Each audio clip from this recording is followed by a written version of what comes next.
সালাম আলাইকুম। আমরা এসেছি পুরান দিঘির পারে। এই যে দেখতেছেন ছেলেটা, তার শরীরে এত ঘাম গন্ধ, আর তার শরীর থেকে অনেক বের হয় চুল।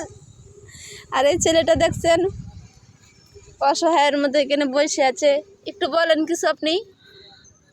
আপনার বাড়ি কোথায়? হ্যাঁ, আপনার বাড়ি কোথায়? হ্যাঁ, আপনি এখানে কি করতেছেন? আপনার তো দেখা যায়, নুনু দেখা যায়। এই যে